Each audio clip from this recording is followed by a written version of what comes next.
የብሌን ዛሬም ስቃይ ያላበቃው የታጠበ ዕቃ ድጋሚ ማሳጠብ የጀመረችው ቃል መሰሪዋና ተንኮለኛዋ እቤት የታጠበ ልብስና ብርድ ልብስ ሳይቀር ከሻንጣ ውስጥ እያወጣች ይሄንንም እጠቢ፣ እኔ እኮ አሰርሽ ነኝ፣ እኔ ያዘዝኩሽን መስራት ግድ ይልሻን በማለት የተሰራውን ሁሉ ወይም ንጹህ ዕቃ እያመጣች እጠቢና እንትን አስተካክል ማለት ጀምራለች።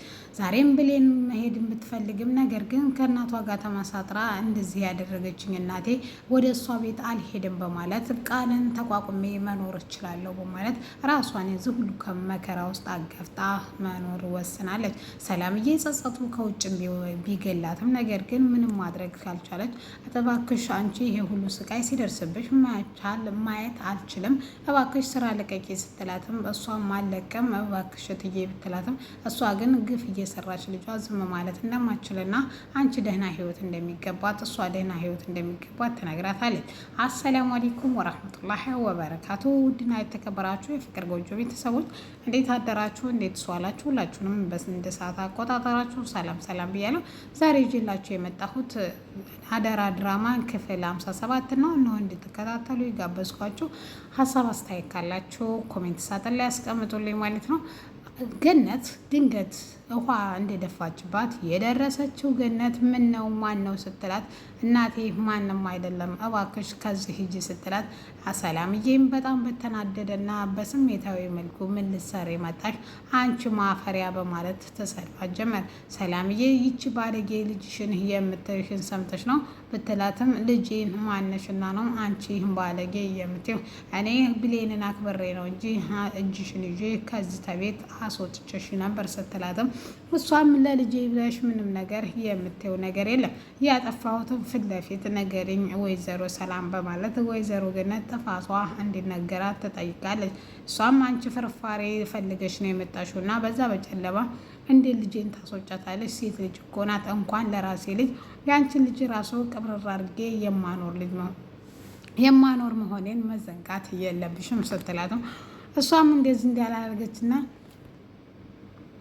ፈጽሞ ስህተትና የቃል ውሸትና ማጭበርበር እንደሆነ ብትነግራትም ልታምናት ፈቃደኛ አይደለችም። ብሌን በተደጋጋሚ እናቴ ሂጅልኝ ብትላትም እሷ ግን የተባለችውን ሁሉንም ሳልሰማ አልሄድም ብላ ነገር ግን በመጨረሻም ወይዘሮ ሰላም አንድ ቀን አንቺ ዲሃ ስትላት ዲሃ አልሽኝ ስትላትም ቃልም ተቀብላ የተባልሽው እኮ የራስሽን መጠሪያ ስምሽ የመታወቂያሽ ነው፣ ድሃ ነሽ እኮ ምን ነው ተዋሸች እንዴ እናቴ ስትላት ጣረ አልዋሸችም እኔ ከሷ ስላልጠበቅኩ ነው ስትላት ተንግዶዳ እንዲህ ነው የሚቀጥለው በማለት ታስፈራራታለች። ገነትም እኔ መሄዴ ነው ብላ ከተሰናበተች በኋላ ልጇን ብሌንን ውጭ አድርጋ አግኝታ ነይ ቶሎ ቤት መቆየት የለብሽም እኔ እናትሽ ለአንቺ አላንስም ስትላትም ቃል የነገረቻትን እሷና ዳግመን ለማለያየት ዋነኛውን የተወጣችው ወይም የዋነኛውን ሚና የወሰደችው እናቷ እንደሆነ ስታስታውስም አልሄድም ይቅርታም አላደርግልሽም ተንግዶዳም እንደ እናቴ ላይሽ አልችልም በማለት ወይዘሮ ገነትን ቀስሟን ትሰብራታለች። ይቅርታ አድርግልኝ ብትላትም ይቅርታ ባረግልሽ ደስ ይለኝ ነበር ነገር ግን አልችልም እናቴ እኮ በጣም ነው የበደልሽ ዳግምን ምን እንደተናገርኩትና ምን እንዳልኩት እኮ ብታቂ እንደዚህ ደፍረሽም አይኔን ለማየት ባልመጣሽ ነበር ብትላትም እሷም እንደ ጥፋቷ ገብቷትና ይቅርታ ብትጠይቃትም ነገር ግን ፈጽሞ እኔ እዚሁ ነው የምሆነው ብላ ገኒ ብቻዋን ትወጣለች። ገኒም በመንገዷ ልጇ ከወጣ ዳግም 2 ቀን የሆነው በፍለጋ ሰፈሩን ካሰሰች በኋላ አንድም ሰው አየሁ ዳግምን የሚል ሰው ስለጠፋ ተመልሳ ወደ ቤቷ ትገባለች። ወደ ቤቷም እንደገባች ጎረቤቷ መታ የሆነውን ነገር አላልሴ የሆነች ጎረቤት ጥሩ መስላ እሾክ ለአቶ በኃይሉ ለማድረስ የሆነውን ነገር ሁሉ እህት ብላ እንደ ቃል አቀባይ ትቀበላታለች። ልጄ እንደጠፋና ምንም መረጋጋት እንዳለለና ሁለቱንም ልጆችን በአንዴ እንዳጣሁና ያቺ መሰሪ የሆነች ቃል ናት ለዚህ ሁሉ መንስኤ የሆነችው በማለት ለጓደኛዋ ወይም ለጎረቤቷ ትናገራለች። ብሌን በጣም የጨነቃት የዳግም መጥፋት የት ይሆናል እያለች ስልኳን እየጎራጎረች ልደውልለት ወይስ እንዴት ነው ስልኩም አልከፈተም እያለች ኩሽና ተገትራ ነበር። ቃል ትመጣና ለምንድን ነው የቆምሽው ስራ አሰሪም ወይ ስትላትም አረ ቃልዬ እኔ ስራዬን ጨርሻለሁ በአግባቡ ስትልም ይሄ ቃ ለምሳሌ አልጠራም ብትልም አረ አሁን ያጠብኩ ብትልም ድጋሜ እጠቢው እኔ እኮ አሰሪሽ ነኝ ስለዚህ ያልኩሽም መስማት አለብሽ ትላታለች። ይህን ሁሉ ስትል ቃልዬ ይህን ሁሉ ስትናገራት ሰላምዬ ከበር ሆና እያዳመጠች ነበር። እያንዳንዱ ንግግሯ የቃል ልብ የሚሰብር መሆኑን ብታቅም ነገር ግን ልጇን አለመጣት ስትል ሁሉንም ነገር ዝም ማለትና አቅም እንደሌለው ሰው መሆን ጀምራለች። ከዛም ሁሉንም ነገር ቃል አሁን እንድትሰራ ስታዛትም እሷም እሺ ብላ እቃውን ድጋሚ እያጠበች እያለ በር ላይ ጥላት ስትወጣ ታገኛታለች። ሰላምዬንም እንዲህ በማለት በግልምጫ ካየቻት በኋላ የአንቺ ዕጣ ነገ ይሄ ነው፣ ብሌን ላይ ያየሽው ሁሉ አንቺ ላይ እንደሚከናወን ነገ ጠዋት አትርሺ በማለት ወደ ክፍሏ ትገባለች። ክፍሏም ከገባች በኋላ ያለውን አንሶላ፣ ብርድ ልብስና ሻንጣዎች ሳይቀሩ ሰብስባ ታወጣቸዋለች። ምን ለመሆን ነው የኔ ብላ ብትጠይቃትም ብሌን ስራ የለም ብላለች። ስለዚህ ስራ መስራት አለባት ስትል ግፍ ነው ስትላትም እናቴ ስራ ሳይሰሩ መብላት ወይም ደሞዝ መውሰድ ነው እንጂ ግፉ ስራማ መደበኛ ስራዋ ስለሆነ ተንግዶ ወዳ ብትለምደው ነው የሚሻለው።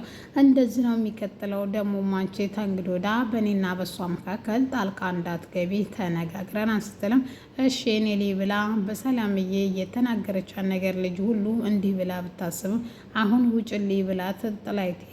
ነገር ግን ምን ማድረግ እችላለሁ ብሌን እንደዚህ መጎዳት የለባትም ብላ 3 ሻንጣና ብርድ ልብስና አንሶላ ሳይቀር እስከ ምሽቱ 3 ሰዓት ካጠበች በኋላ ግራ የገባት ብሌን ተጨረሰች በኋላ በጨርሻለሁ ቃልዬ እሷ እግሯን አነባብራ ወተቷን በብርጭቆ እየጠጣች እያየቻት ነበር። ከዛም ትንሽ ከቆየች በኋላ እባክሽ ስራ ተጨረስኩ አሁን ለምታዥ ነገር አለ ስትልም ሰላምን ፈጠን ብላ መታ ምንም የምታዘዝ ነገር እንደሌለና እንድተኛ ስታዛትም እሷ ግን እኔ አዛይ ስለሆንኩ ነው እንጂ በጣም ብዙ ስራ አለ፣ ነገር ግን አዛይ ስለሆንኩ ተኝ ትላታለች። እሷም ተተኛች በኋላ ወንድሟን ወይም ዳግምን አስታውሳ ገብቶ ይሆን ወይስ አልገባም ይሆን ስጋቱ ስለያዛ ለእናቷ ደውላ ሁሉንም ነገር ትጠይቃታለች። እናቷም ስላልተገኘ ስትነግራትም ነገ መተን አብረን ትፈልገዋለን ስትልም እሷም ይቅርታ ስላረግሽልኝ ልጄ አመሰግናለሁ ስትል ይቅርታ አላደረኩልሽም አንቺን ብዬ ሳይሆን ዳግምን ፍለጋ ነው ነገም የምመጣው ትላታለች። ጎረቤቷ በኃይሉ የባሏን ዶክሜንት አምጭ ስላላት ወረቀት ወይም ፖስታ ፊት ለፊቷ ስላየች ምን ይሁን ውስጡ ያለውን ሳታውቅ ቤቷን ለሌባና ለሌባ አስረክባ ወይም እዚህ ሰፈር ሌባ አለ እባክሽ ሂጂና ጎረቤቴ እደሬ እኔ ምኑም አልሆንም ስትል ነገር ግን ስተኛ ይሄን ወረቀት ወይም ይሄን ዶክሜንት ወስዳለሁ ብላ ቁጭ ብላ ከእሷ ጋር ታደራለች። ትንሽ እሷ እንድተኛ ከጠበቀች በኋላ ወደ ግማሽ ሌሊት ላይ ነቅታ ወረቀቱን ልትወስድ ስትል ወረቀቱ ባዶ ፖስታ ነበረ። ምንም ነገር ከነጭ ወረቀት ውጭ የተጻፈበት የለም ነበር። ይህንንም እንዳየች በጣም ሞኝና ጅልን የሰራሁልሽ ይህን በሰጠሁት ጠቀም ያለ ገንዘብ አገኛለሁ ስትል የነበረው ነገር ግን ምኞታ ሁሉ ባዶና ከንቱ ቀርቷል። የማይነጋ ሌሊት የለም። ሌሊቱ ነግቶ ሰላምዬ ለብሌን በጠዋት ወደ ክፍሏ ሄዳ ስራ መልቀቅ እንዳለባትና ወደ እናቷ ነገ እንድትሄድ ዛሬ ሻንጣዋ እንድታዘጋጅ ትነግራታለች። እባክዎት ትዬ ለስራ ብትላትም እናቴ ልጄ እኔ ብሌን እንደዚህ ስትሰቃይብኝ ማየት አልፈልግም። ቃል በእኔ ንዴት አንቺን እየተወጣችብሽ ነው። ስለዚህ እባክሽ ስራ ልቀቂ በማለት ታናዝዛታለች። በቃልም ብሌንም ብዙ ብትለማመጣትም ሰላምዬ ግን እኔ ላሳዝንሽ ኃጢአቱ ለእኔ ነው ስትላት እሺ ብላ ተቀብላ ስራ እንደምትለቅ ተናግራ ወደ ቤተክርስቲያን ትሄዳለች። ከቤተክርስቲያን ሳትመለስ አቶ በኃይሉ መጥቶ ምን አድርጋ መድኃኒቱን እንደቀየረችው ሲጠይቃትም እሷም በራሷ አስታውሳ እንዴት አድርጋ ቃል ብሌንን ኬዳ ጸጉሯን ይዛ ነጫይታ መድኃኒቱን እንደቀየረችው አስታውሳ ነገር ግን የሚገርም ነው እኮ አደል አጎቴ በድንገት ቢሆን እኔ የሰላም ልጅ ሆኛለሁ። ስለዚህ እኔ የሰላም ልጅ ነኝ አምነህ ተቀበል። እኔም አላመንኩም ነበር በማለት ትመልስለታለች። ይሄንን እያሉ እኔ ልታጭበረብርኛችም እኔ ሰላም አይደለሁም። ስለዚህ ያቻሩ ቢሳት መጣ እውነቱን ንገሪ ሲላትም ሰላም ድንገት ትመጣለች። ወንድሜ አንተንም አስቀይሜሃለሁ ይቅር በላይ ስትለው ይቅርታ እንዳረገላት እና ልጇ ግን ይቅርታ እንዳላረገችላት ትነግረዋለች። አስታርቀን ስትለውም እሱም እሺ ብሎ ልጄ ይቅር በያት እናትሽን ሲልም በእናቴ ቂም እንደማይያዝ ሲነግራትም እሷ ግን እኔ ይቅርታ አድርጌላታለሁ እሷ ይቅርታ እንድታደርግልን እንጠይቃለን በማለት በተደጋጋሚ በመርዝ እንደሚገሏት